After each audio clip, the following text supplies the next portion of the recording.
Bonjour et bienvenue dans cette vidéo de présentation du projet industriel du marionnettiste invisible.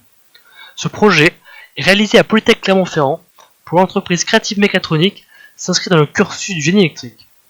Ce projet a pour but d'automatiser les mouvements d'une marionnette afin de simplifier son utilisation par rapport au mode manuel ainsi que de pouvoir préenregistrer des mouvements.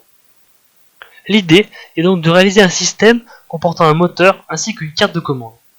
Une fois ce système validé, le client prévoit d'en fabriquer une vingtaine pour chaque fil de la marionnette.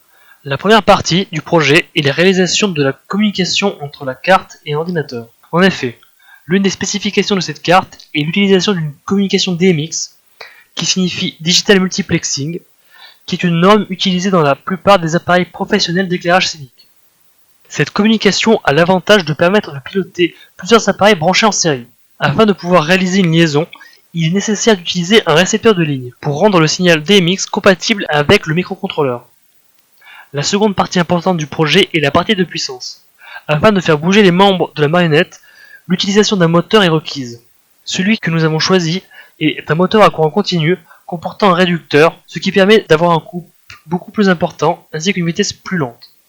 L'autre possibilité envisagée était un moteur pas à pas. Cependant, ces derniers ont l'inconvénient d'être beaucoup plus lourds que des moteurs à courant continu pour un couple équivalent.